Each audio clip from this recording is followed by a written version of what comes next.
할렐루야. 한 주간 잘 지내셨습니까? 어떻게 한 주간 동안 여러분들이 안에 있는 내면의 적들에 대해서 잘 정리하며 잘 청산하며 승리하는 그러한 삶을 사셨습니까? 아멘? 아니면 아직까지도 내면의 적을 청산하지 못한 채 백전백패의 낙심과 슬픔 속에서 여러분들 살아가셨습니까? 우리가 지금 내면의 적 네 번째 시간을 갖게 되는데요. 첫 번째 우리의 내면의 적이 무엇이라고 얘기했죠? 바로 게으름이라고 얘기했습니다. 여러분들에게 올 수 있는 게으름, 여러분들 그 게으름 지금 청산하셨습니까? 또한 여러분들 가운데 있는 나쁜 습관들, 제2의 천성이라고 말하는 그 나쁜 습관들 여러분들 어떻게 청산하셨습니까? 저번 주에 말씀드린 바와 같이 열등감, 여러분들로 인하여 모든 것들 다 무너뜨리고 마는 열등감, 여러분들 그 내면의 적을 청산하셨습니까? 여러분들 이와 같이 내면의 적들은 우리로 하여금 하나님의 형상대로 지음받은 하나님의 형상을 가지고 있는 우리로서의 삶을 살지 못하게 만들고 우리로 하여금 좌절된 마음, 즉 거짓에 현혹된 그러한 삶을 살아갈 수밖에 없게 만든다는 것을 우리는 기억해야 된다는 것이죠. 오늘 말씀을 보면 오늘 네 번째 내면의 적을 말씀하고 있습니다. 그 적이 뭐냐? 바로 척입니다. 우리는 수많은 척 가운데서 살아갑니다. 그죠? 여러분들 우리 잘난 척 하잖아요. 그리고 이쁜 척 하잖아요. 깜찍한 척도 하고 똑똑한 척도 하고 공부하는 척도 하고 잘 나가는 척도 하고 교회에서는 내가 섬기는 척도 하고 내가 착한 척도 하고요. 여러분들 그런 모습이 없습니까? 우리는 수많은 가식적인 외식적인 모습이 우리 가운데 존재하고 있다는 것에서 부인할 수 없을 것입니다. 이러한 척들, 이러한 척이 우리의 내면의 적 가운데 우리 가운데 찾아 들어오고 있다는 것을 우리는 알 필요가 있다는 것이죠. 사실 이렇게 척하는 행동들은요, 세상 사람들로 어느 정도 인정받는 부분들이 있습니다. 그렇지 않습니까? 교회에서도요, 안 하는 사람보다는 그래도 열심히 하는 척하는 사람들에게 향하여 야, 교회 생활 열심히 하는구나, 믿음 좋구나 칭찬해주고, 또 다른 사람보다 더 헌신하는 사람, 헌신하는 척하는 사람들을 바라보고 야, 이 사람 참 희생적인 사람이구나, 헌신적인 사람이구나 라고 평가를 해줍니다. 저도 그런 경험을 해본 적이 있어요. 지금은 그러지 않지만 요즘은 그냥 너무나 척을 안 부려가지고 너무나 이 허물이 없어가지고 다 허물어져가지고 오히려 저를 우습게 보는 경향이 있지만 옛날에는요, 척을 굉장히 많이 했어요. 척을. 군대에 있을 때에도 척을 굉장히 많이 했어요. 군대에서는 두 가지만 잘하면 되거든요. 하나는 목소리가 커야 돼요. 두 번째는 행동이 좀 과장돼야 돼요. 이 두 가지만 잘하면 군대에서 살아남을 수가 있어요. 저는 그 방법을 조금 일찍 터득하게 돼서 중대 향도도 하고 또 내무와에서 선임들에게 약간의 이쁨을 받았던 부분들이 있습니다. 일단은 관등성명을 하든 격려를 하든 충성! 이렇게 크게 해야 돼요. 그런데 원래 천성이 목소리 약한 애들 있잖아요. 쭝쭝 이런 애들은 맨날 혼나. 그냥 너는 군기가 빠졌어 이러면서 막 엄청 혼나요. 저는 군기 하나도 안 들었거든요. 솔직히 말해서 저는 고참들이 뭐 별로 무섭지도 않았어요. 그런데 총! 막 이렇게 하니까 막 군기 바짝 들었다고 얼마나 좋아하는지 군대 갔다 온 사람 다 아실 거예요. 물론 우리 자매들은 군대 갔다 온 얘기, 축구 얘기 안 좋아하고 군대에서 축구한 얘기 정말 안 좋아하는 걸 알고 있지만 예를 들자면 그렇다는 거죠. 그리고 오버 액션을 해야 돼요. 군대에서는. 뭔가 움직일 때요, 스피드하게 움직여야 되거든요. 빨랑빨랑하지 않고 이렇게 빠듯빠듯하지 않으면은 엄청 깨져요. 우리 오전사님 군대 갔다 왔나요? 갔다 왔어요. 방이 아니죠? 갔다 왔어. 자, 경험해 보셨겠지만, 뭐, 어떠한 신호라든가 어떠한 명령이 떨어지면요, 바로 그냥 앉아있던 자세든, 뭐, 일어나있던 자세, 뭐, 누워있던 자세든 바로 움직여야 되거든요. 근데 거기에도 요령이 있어요. 열심히 노력하려고 하는 애들은요, 몸이 워낙 느린 애들이 있어요. 그러면 일어나다가 그냥 이렇게 나가면요, 군기 빠졌다고 엄청 혼나요. 근데, 빠르지 않아도 액션이 과장되면요, 고참들이 쟤는 너무 열심히 하려고 하는 나머지 오히려 실수하는구나 라는 그런 이미지를 줘서 오히려 더 사랑을 받게 됩니다. 예를 들어서 움직여보면 일부러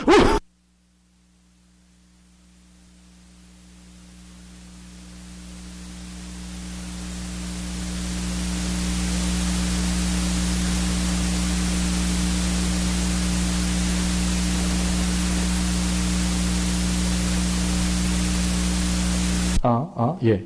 이렇게 넘어지잖아요. 넘어지면은 그 사람들이, 제 군기 들었다고. 엄청 좋아요. 엄청 좋아요. 자, 우리는 인생 가운데서요, 이렇게 척하는 행동을 통해서 세상과 사람들을 속일 수 있어요. 우리 학교 다닐 때 생각해 보자고요. 우리 엄청 노는 거 좋아했잖아요. 어머니 오신다는 시간대를 너무나 명확하게 잘 알고 있죠, 우리는. 그래서 어머니 오실 때에는 공부하는 척을 하고 있죠. 그죠? 남녀 사이에도 마찬가지입니다. 서로 사랑하지만 또 그 타이밍이라는 게 굉장히 중요하거든요. 예.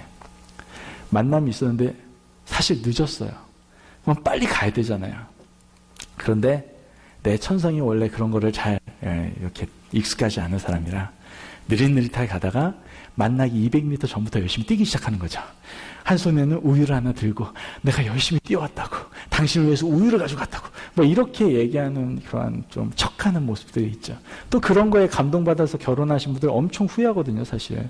어찌됐든 세상과 사람들은 척에 당합니다. 즉 척이 통한다는 걸 볼 수가 있어요. 이 세상은요, 분명 뭔가 하는 척에 다 통해요. 다 그냥 넘어가요. 그런데 여기 굉장히 안타까운 사실 한 가지가 있는데, 그것은 뭐냐? 바로 신앙생활에 있어서는 척이 통하지 않는다라는 거예요. 왜요? 하나님은 우리가 보이는 수준에서만 보는 것이 아니라 우리의 중심을 보시기 때문에 하나님은 우리를 너무나 잘 알고 계신다는 거예요. 그래서 척을 하면 할수록 본전이 드러나는 것, 이게 바로 영적 세계입니다. 내가 기도하는 척, 내가 말씀 있는 척, 내가 섬기는 척하는 거 다 드러나요. 원래 섬기지 않는 사람은요, 다 드러나. 원래 말씀 있지 않는 사람 다 드러나. 다 드러나요. 자, 그런데 이 척하는 것들이 하나님의 자녀에게 있어 큰 내면의 적 중에 하나라는 것이 오늘 본문의 말씀입니다. 그렇다면 어떠한 척이 우리에게 큰 내면의 적으로 다가올 수 있습니까? 첫 번째가 바로 의로운 척입니다. 의로운 척. 죄를 인정하지 않는 모습. 나는 이 정도 죄는 괜찮아. 나는 괜찮은 사람이야. 나는 의로운 사람이라고 착각하고 있는 그런 의로운 척하는 것. 이것이 바로 내면의 적이다라는 것을 알 수가 있게 되는 것이죠.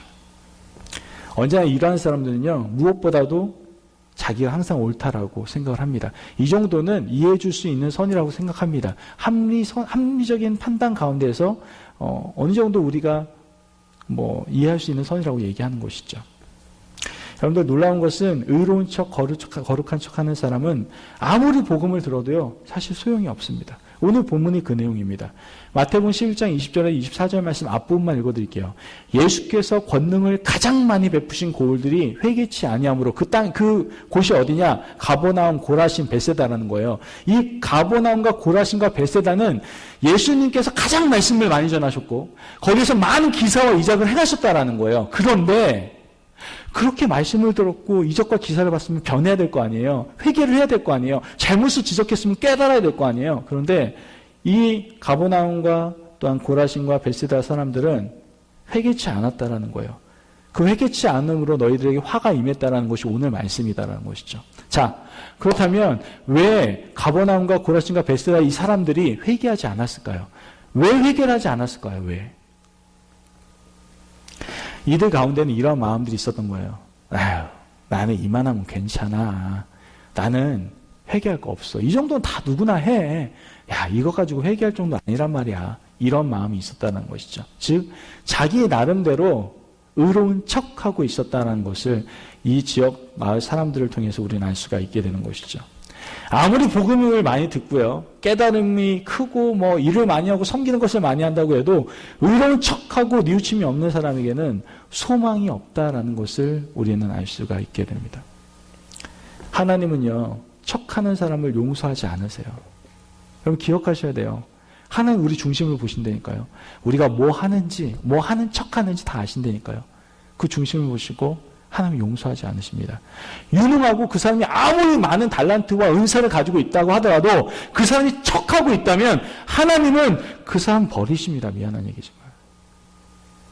아무리 뛰어난 은혜가 있고 그 사람이 능력이 있고 잘생기고 재능이 뛰어나다고 하더라도 척하는 인생이라고 한다면 하나님은 그 사람을 버리세요.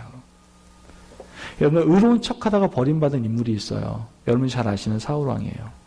사울왕은요, 처음부터 그랬던 사람은 아닙니다. 사울왕의 처음 모습을 보면 굉장히 겸손했어요. 겸손한 성품의 소유자였다는 걸 잘 알 수 있죠. 왜냐면은 왕으로 제비를 뽑혔잖아요. 왕으로 제비 뽑혔는데 사울왕은요, 아우 내가 무슨 왕이야. 우리 가문도 별로 뛰어나지도 않고 나도 별 볼일 없는데 내가 무슨 왕이야.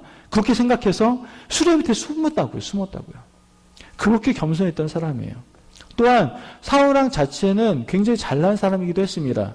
다른 보통 사람에 비해서 머리 하나가 더 컸거든요. 훤칠한 키에 굉장히 미남이었고 그는 이스라엘 초대 왕이었습니다. 한마디로 쓸만한 사람이었다라는 거예요. 하나님이 사용하실 만한 사람이었다라는 거예요. 물론 사울왕을 통해서 하나님께서 사용하시는 것을 보게 됩니다. 그런데 안타깝게도 조금 지나면은 하나님은 사울을 왕으로 세우신 것에 대해서 후회를 하시더라는 거예요. 후회를 하시고 끝내는 버리셨다라는 것이죠. 하나님께서 후회하시고 버리셨던 이유가 무엇입니까? 바로 사울왕이 의로운 척을 했기 때문에 그렇습니다. 사무엘상 15장 말씀을 보면 사무엘 선지자가 하나님의 명령을 어긴 사울왕의 죄를 지적하면서 심각하게 꾸짖습니다. 뭐라고 꾸짖냐면은 사울왕이여 당신은 하나님의 말씀을 버렸습니다. 그래서 여호와께서 당신을 왕으로 버렸습니다. 왕을 버렸습니다. 당신을 버렸습니다. 이렇게 얘기한다. 여러분들 이 말 들었으면은 최소한 경각심을 느껴야 돼요. 지금 왕을 버렸다라는 것, 사울 그 자체를 버렸다라는 것, 이 말은 한마디로 얘기해서 영원한 멸망을 받게 되었다라고 지금 얘기하고 있는 건데 사울왕은 이 말을 들었을 때 어떻게 해야 될까요? 내가 큰 죄를 범하였구나. 정말 내가 잘못했다고. 만사를 제쳐놓고 싹싹 빌고 하나님께 용서를 구했어야 되는 것이 맞습니다. 그렇지 않아요? 그런데 지금 사울왕의 얘기는 너무나 생뚱맞은 이야기가 나오는 걸 보게 됩니다. 사무엘상 15장 30절 말씀을 보니까 사울이 얘기하는 게 그거예요. 내가 범죄했는데 이거 그렇게 큰 거 아니니까 일단 그거 나중에 얘기하고요. 지금 우리 장로들과 백성들이 다 기다리고 있지 않냐고. 나를 왕으로 다시 한번 칭송해주고 여호와 앞에서 예배 한 번만 드리자고. 그는 죄를 가볍게 여기고 자기를 의로운 척하는 그러한 모습을 사울왕이 보이고 있는 것을 우리는 알 수 있게 되는 것이죠. 여러분들 하나님께서는요 의로운 척하는 사울왕에게 끝내 등을 돌리시는 것을 보게 됩니다. 그리고 사울왕의 최후는 가장 비참한 최후를 맞이하게 되는 것을 보게 되죠. 그러나 사울왕과는 반대로 하나님께 인정하신 사람이 있었는데 그 사람이 바로 다윗입니다. 사도행전 13장 22절 말씀을 보면은 다윗을 왕으로 세우시고 증거하여 가라사대 내가 이새의 아들 다윗을 만나니 내 마음에 합한 사람이라 내 뜻을 다 이루게 하라 하시더니 이렇게 얘기합니다. 뭐라고 얘기해요? 내 마음에 합한 사람이라. 우린 여기서 한번 고민해 봐야 돼요. 다윗이 정말 하나님의 마음에 합한 사람이냐고요? 아니거든요. 우리가 인간적으로 생각했을 때에는 이해가 안 가요. 아니 세상의 법정 가운데 세운다고 한다면 사울보다요 더 나쁜 사람이 다윗이에요. 사실 세상의 법정에서 똑같은 동일한 조건에 세운다고 한다면 사울보다 더 나쁜 놈이 다윗이라고요. 사실 생각해 보세요. 다윗은요 자기의 충신이었던 우리아의 아내 바트세바를 범했어요. 그 범한 것으로 끝난 것이 아니에요. 그 죄를 무마하기 위해서 어떻게 합니까? 자기의 충신이었던 우리아를 어떻게 합니까? 죽음으로 내뭅니다. 그 충신이 어떤 충신이었냐고요. 나라를 생각하고 왕을 생각하면서 나라가 지금 전쟁 가운데 있는데 내가 어떻게 집에 가서 편히 쉴 수가 있습니까? 그렇게 생각해서 부하에게 가서 같이 부하하고 잠을 잤단 말이에요. 그런 충신이에요. 목숨을 다 바쳤던 충신이라고요. 이스라엘 나라와 왕을 위해서 목숨을 바쳤던 사람이 바로 우리아라고요. 그런데 그 우리아를 자신의 죄를 덮기 위해서 죽음의 곳으로 내몰았단 말이에요. 뿐만 아니라 우리아와 함께 따르고 있던 수많은 부하들을 함께 죽게 만들었던 그 장본인이 바로 다윗이에요. 다윗. 어떻게 보면 이러한 행태를 보면요. 세상의 법정도 용서치 못할 죄를 지은 것이 바로 다윗이라고 생각할 수 있어요. 그렇지 않습니까? 여러분 용서가 됩니까? 자기의 그 죄를 가리기 위해서 수많은 사람 피바다를 일으켰던 그 자신을 믿고 믿었던 그 충신의 아내를 범하였던 왕. 이게 인간입니까? 이게. 사실 인간도 아니죠. 인간도 우리의 생각으로 봤을 땐 인간도 아니에요. 인간도 아니에요. 그러한 사람에게 하나님께서는 마음이 합한 자라고 얘기하더라는 거예요. 그 이유가 뭡니까? 바로 다윗에게는 척하는 것이 아니라 바로 솔직함이 있었기 때문에 그렇습니다. 사울이 자신의 인생 가운데 가장 잘한 것이 있었다면 자기가 의로운 척하며 죄를 무마하고 의로운 척하면서 이 정도는 합리화시키면서 죄를 묵과한 것이 아니라 자기가 지은 죄에 대해서 온전하게 솔직하게 하나님께 나아갔다라는 것. 이것이 어떻게 보면 다윗이 가장 아름답고 훌륭한 모습 중에 하나였습니다. 다윗의 죄를 나단이 지적을 하기 시작하죠. 당신은 이러한 사람이라.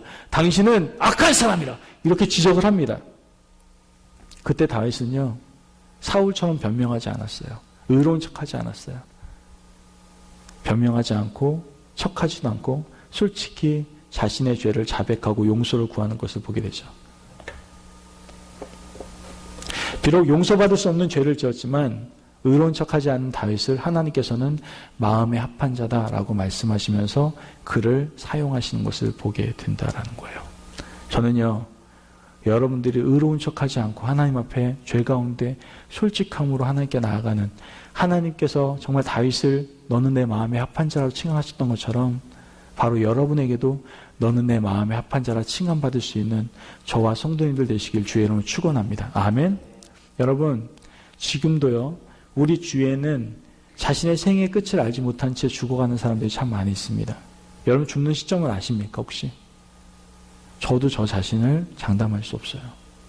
지금 이 시간 제가 말씀 전하는 것이 저희 인생의 마지막일 수도 있습니다. 그렇지 않아요? 1분 단 1초도 우리 앞날을 아무도 예상할 수가 없어요. 태어날 때는 순서가 있지만 죽을 때에는 순서가 없다는 말이 있죠. 우리는 아무도 알 수 없어요. 자, 그렇다면 우리 안에 우리 자신에게 한번 이렇게 질문을 던져볼 필요가 있습니다. 오늘 이 생애가 나에게 마지막이라고 한다면 지금 이 순간 이대로 내가 죽게 된다면 과연 하나님의 심판대 앞에 내가 부끄러움 없이 설 수 있겠는가? 혹시 의로운 척 적당히 내가 살아가고 있는 모습은 없는가? 여러분들 한번 자신을 돌아볼 수 있어야 됩니다. 회개치 않은 모습은 없었는가? 내가 적당히 그냥 합리화시키면서 이 정도 죄는 예수님 믿는 사람 다 짓는 죄야. 이 정도는 괜찮아. 그렇게 그냥 묵과하며 살아가고 있지는 않는가?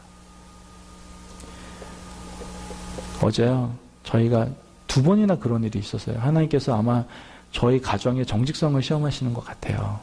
한 번은 CVS를 갔는데 계산을 했는데 똑같은 물품을 2개를 찍었어요. 근데 하나만 찍힌 거예요. 이제 나오려고 하는데 하나만 찍힌 거예요. 영수증을 저희 와이프가 꼭 점검을 합니다. 이 공대생의 특징입니다. 이 공대생들은 계산이 철저하거든요. 저는 쓰레기통으로 바로 던지는데 저희 아내는 철저하게 계산 그 리시브를 보고 개수가 맞는지를 확인을 합니다. 근데 하나가 들찍힌 거예요. 차까지 갔습니다. 창문까지 열었어요. 그런데 그 사실을 알게 된 거예요. 우리의 결정은 그냥 차 타고 가면 돼요. 한 10불 벌었네 생각하고 가면 되거든요. 그런데 우리 와이프하고 저하고 다시 가서 정산하고 와야 된다는 마음을 받는 거예요. 누구나 그냥 가지 않겠습니까? 대충 가는 사람들도 있잖아요. 그렇지 않아요? 가서 정산을 했어요. 이게 첫 번째 시험이었어요.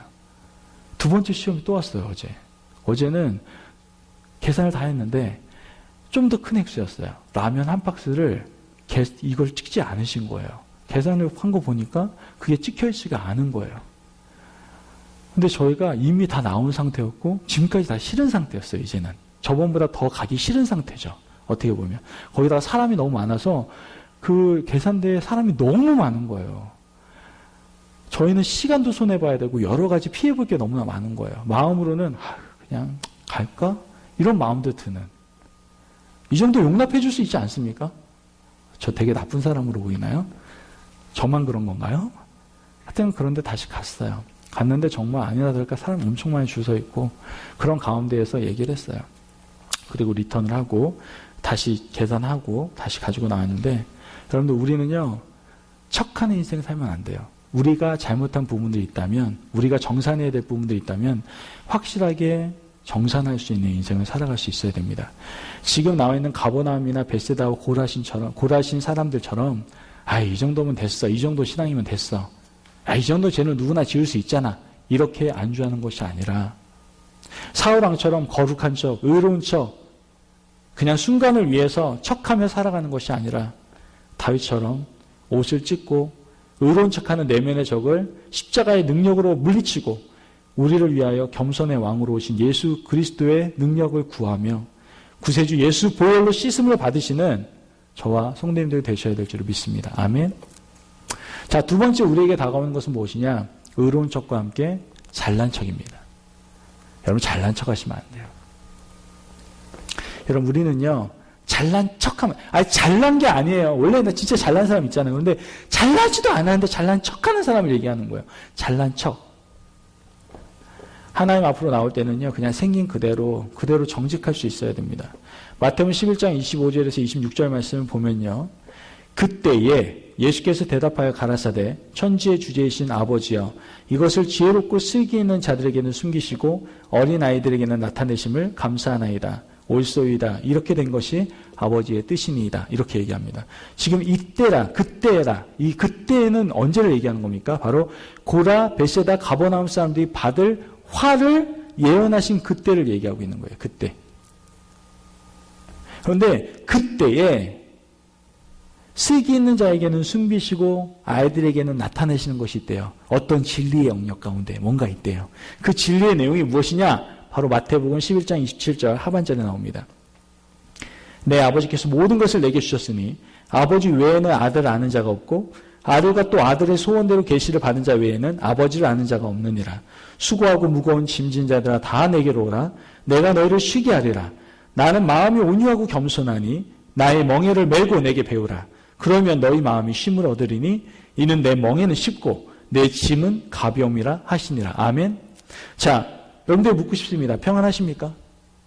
평안하시냐고요? 평안하십니까? 온유와 겸손이 주는 쉼을 여러분들 누리고 계십니까? 지혜롭고 슬기 있는 자는 깨달을 수가 없고요. 어린 아이들만이 깨닫게 숨기신 진리가 있습니다. 그 진리를 만나시는 저와 성도님들 되시길 주의로 축원합니다. 아멘. 그 진리, 진정한 평안과 우리에게 쉼을 주시는 그 진리, 그 진리를 깨달아 알아야 됩니다.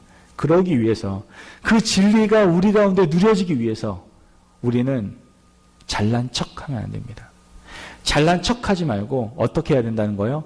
어린아이가 되어야 된다고 얘기하는 거예요. 아멘.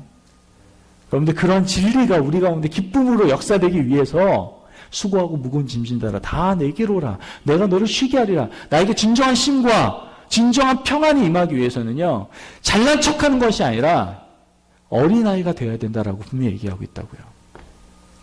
우리 어린아이의 특성을 몇 가지 살펴볼 필요가 있습니다. 어린아이는 어떻습니까? 어린아이는요, 솔직하고요, 꾸밈이 없어요. 그리고 단순해요. 어린아이의 특징이에요. 아이의 특징이라고요. 어리면 어릴수록 이런 모습이 더 확연하게 나타납니다. 그렇지 않습니까?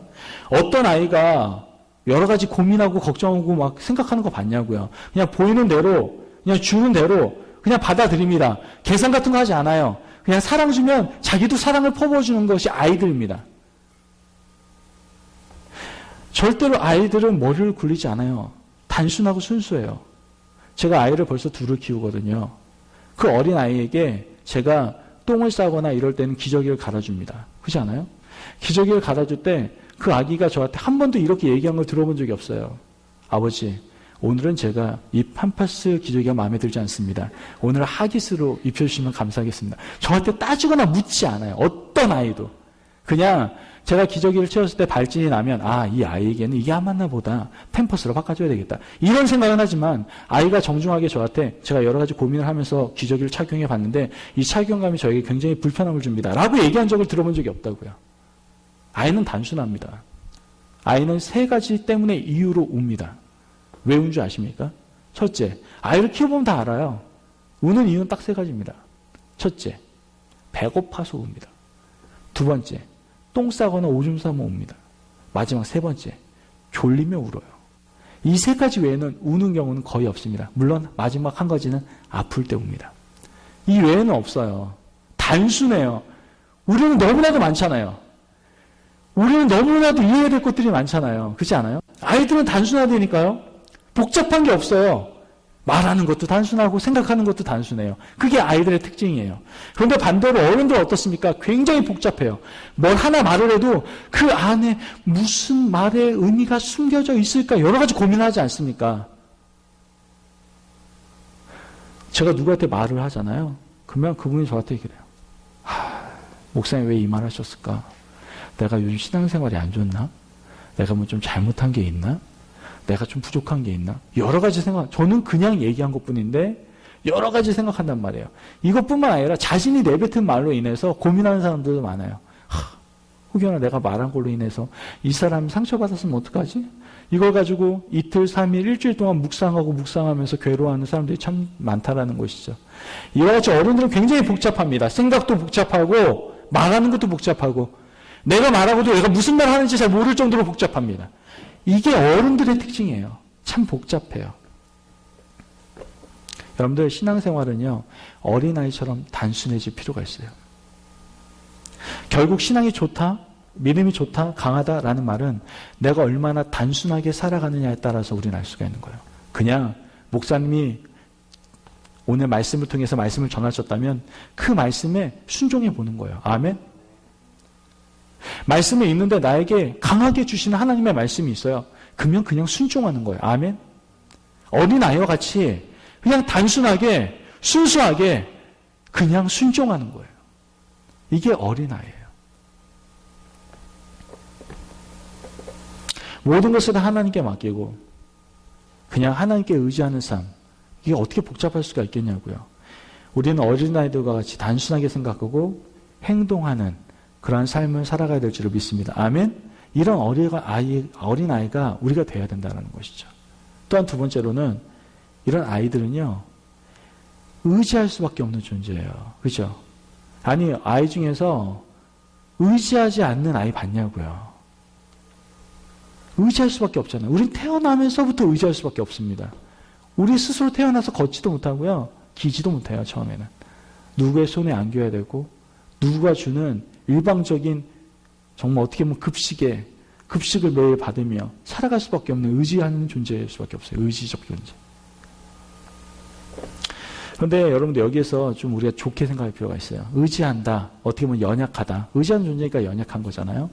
의지하고 연약하다라는 것이 여러분 약함을 뜻하는 건 아니에요. 착각하시면 안 돼요. 마냥 의지함과 연약함이라는 단어가 부정적인 단어냐? 그렇지 않다라는 거예요. 아이는요, 스스로 모든 것을 해결할 수 없어요. 밥 먹는 거, 입는 거, 자는 거, 모든 부분에 대해서 혼자 스스로 해결할 수가 없죠. 아이에게는 누가 필요합니까? 부모라는 존재가 필요해요. 그리고 부모라는 품 안에서 안정감을 누릴 수가 있고 기쁨을 누릴 수가 있는 거예요. 이와 같이 이 아이가 의지할 수밖에 없는 존재라는 것은 다른 말로 하면 우리가 온전히 위로부터 거듭나야 된다는 사실을 다시 한번 깨닫게 된다는 걸 알게 되는 거예요. 내 스스로 내 힘으로 살아갈 수가 없구나. 나는 위로부터 거듭나야 될 존재구나 라는 것을 알게 된다는 거예요. 아멘. 내가 거룩과 구원함에 있어서 나는 영적 무능한 존재구나 라는 걸 깨닫고 하나님의 은혜를 전적으로 의지할 수밖에 없는 존재가 바로 나구나 라는 것을 알 수 있게 된다는 거예요. 내가 의지하는 존재라는 거, 내가 연약하는 존재라는 것은 다른 말로 하면 나는 우리 아버지 하나님 없이 못 살아요. 그 얘기를 하고 있는 거예요.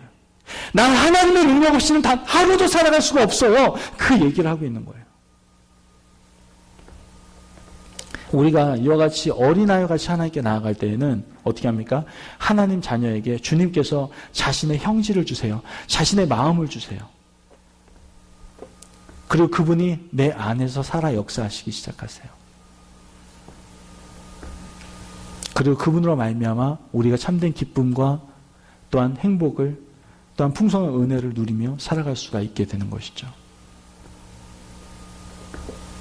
우리는 스스로 말씀대로 살아갈 수가 없습니다. 그러나 그분이 우리 안에 계시면 우리가 말씀대로 살아갈 수가 있는 것이죠. 그 말은 다른 말로 하면 우리가 철저히 주님을 의지하며 나아갈 때 우리가 말씀대로 살아갈 수 있는 힘을 얻을 수가 있게 된다는 것을 알 수가 있게 되는 거예요. 따라서 우리가 할 일은 우리의 삶의 모든 주권을 철저하게 주님께 드리고 의지하는 거예요. 최상의 주님께 내 자신에 대한 모든 권리를 다 양도하는 것이 하나님의 자녀로서 바로 어린아이, 그 어린아이의 마음이다라는 것을 우리는 기억해야 될 줄 믿습니다. 이제 좀 우리 어른처럼 잘난 척하지 말고, 잘난 척하며 믿지 말고 어린아이처럼 순수하게 단순하게 그분을 의지하며 나아가는 저와 성도님들의 삶이 되시길 주의 이름으로 축원합니다. 아멘. 나의 모든 속마음과 영혼 숨김없이 가식 없이 하나님께 다 나아가십시오. 제발 척하지 마세요. 하나님 다 아신다니까요. 왜 가식적으로, 왜 외식적으로 척하냐고요. 하나님 다 아신다니까요. 내가 슬프면 슬픈 대로, 내가 죄 지었으면 죄 지은 모습 그대로 하나님께 나아가십시오. 하나님께 다 오픈하십시오. 빛 가운데 나아가십시오. 그때 하나님께서는 우리를 하나님의 품 안에 우리를 안아주십니다. 우리 어린아이같이 하나님께 나아갈 때 단순하고 정말 하나님을 의지하며 나아가는 우리를 안아주시고 우리에게 힘을 주십니다. 우리를 보호해 주십니다. 우리 가운데 능력 가운데 행해 주십니다. 여러분들 기억하십시오. 우리 척하는 내면의 적을 버려야 됩니다. 척하는 나의 내면의 적을 버려야 돼요. 바울 잘 아시죠? 바울은 능력의 사자입니다. 어떻게 보면 세계 복음화에 초석을 놓은 최초의 선교사고 또 로마 제국을 복음으로 뒤집은 하나님의 귀한 쓰임받았던 종입니다. 그는 말씀에서 이렇게 얘기합니다. 고린도서 12장 9절 말씀에 내게 이르시기를 내 은혜가 내게 족하도다. 이는 내 능력이 약한 데서 온전하여 짐이라 하신지라. 이러므로 도리어 크게 기뻐함으로 나의 여러 약한 것에 대하여 자랑하리니 이는 그리스도의 능력으로 내게 머물게 하려 함이라. 아멘. 여러분들 약함은 부정적인 게 아니라니까요. 나의 약함을 통하여 하나님의 능력이 나타나는 겁니다. 믿으십니까? 주님께서는 어린아이같이 꿈이 오는 자에게 평안과 쉼을 주십니다. 하나님께서는 가장 어린아이 같은 자를 하나님께서 사용하시고 그를 높여주신다라는 것이죠. 여러분 이제 손을 들 때 손 들고 뛸 때 뛰고 잘못을 지적받을 때 회개하며 나아갈 수 있는 어린아이가 되시기를 바랍니다. 아멘. 슬기로운 척, 지혜로운 척, 의로운 척, 잘난 척 이렇게 척척하며 그 순간만 위기만 넘어가면 되겠지라고 하며 살아가는 것이 아니라 그런 내면의 적을 철저히 물리치며 온전히 우리가 그 척하는 인생이 아니라 회개할 것들을 회개함으로 나아가는 어린아이가 되어 나아가는 저와 성도님들의 삶이 되시기를 주의 이름으로 축원합니다. 어린아이 같지 아니하면 천국에 들어갈 수가 없습니다. 척하는 어른으로 살지 말고 있는 그대로 내보이고 주시는 대로 은혜 받는 어린아이와 같은 임마누엘 가족들이 되시기를 주님의 이름으로 축원합니다. 아멘. 우리 함께 잠깐 기도하면서 나아갑시다. 오늘 이 시간에 내 안에 척하는 모습들이 없는지 한번 서로 돌아보기를 원합니다. 내가 적당히 타협하고 있는 것은 아닌가? 내가 죄를 범하고 있는데도 불구하고 이 정도는 괜찮아. 그래도 나는 다른 사람보다 나아. 이건 회개할 정도가 아니야. 여러분들 의로운 척하면서 행동하는 부분들이 있지는 않습니까? 오늘 시간에 기도합시다. 하나님 나에게 회개용을 불어넣어 주시옵소서. 내가 척하는 것이 아니라 내가 잘못한 부분 조그만 것이라 있다면 내가 회개함으로 하나님 앞에 나아갈 수 있도록 우리를 붙잡아 주시옵소서. 하나님 내가 잘난 척하기 원하지 않습니다. 어른인 척하기 원하지 않습니다. 슬기로운 척, 잘난 척하기 원하지 않습니다. 내가 어린아이가 되기를 원합니다. 이를 위해서 내가 순수하고 단순하게 하여 주시옵소서. 내가 절적으로 주님만에 의지하는 자 되게 하여 주옵소서. 그러 말미암아 나에 있는 내면의 적을 다 청산하고 하나님께서 우리에게 허락하신 그 진리의 내용들이 삶 가운데 드러날 수 있도록 도와주시옵소서. 수고하고 무거운 짐진 자들아 다 내게로 오라. 내가 너를 쉬게 하리라. 나는 마음이 온유하고 겸손하니 나의 멍에를 메고 내게 배우라. 그리하면 너희 마음이 쉼을 얻으리니. 주님 이 말씀이 우리의 삶 가운데 응하는 역사가 있게 하여 주옵소서. 우리 함께 기도하며 나갑시다.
많으신 하나님, 감사를 드립니다. 하나님, 하나님의 은혜 가운데 있는 것이 복임을 깨닫습니다. 하나님, 우리는 세상적인 사람들의 기준에 맞추기 위해서 여러 가지 모습으로 있는 척, 잘난 척, 믿음 있는 척, 뭐 하는 척 할 때가 너무나도 많습니다. 하나님, 이제는 세상의 눈, 사람들을 의식하는 것이 아니라 하나님을 바라보시는 자들 될 수 있도록 도와주시옵소서. 이 정도면 괜찮아, 이 정도는 다 누구나 그래, 의로운 척하는 것이 아니라 다윗과 같이 온전히 주님 앞에 나아와 회개함으로 늘 하나님의 은혜를 구하는, 내가 죄인입니다 주님, 나를 용서하여 주옵소서라고 고백하며 나갈 수 있는 저들 될 수 있도록 도와주시고, 또한 우리가 잘난 척하며 어른인 척하며 신앙생활하는 것이 아니라 우리가 정말 영적 어린아이가 되어서 하나님 앞에서 단순하여 말씀을 있는 그대로 그냥 순종하고 철저히 하나님만 의지하는 정말 하나님의 자녀로서의 삶 우리가 살아갈 수 있도록 축복하여 주시옵소서.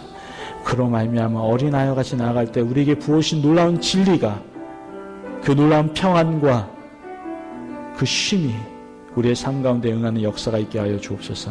감사하며 예수님의 이름으로 기도합니다. 아멘.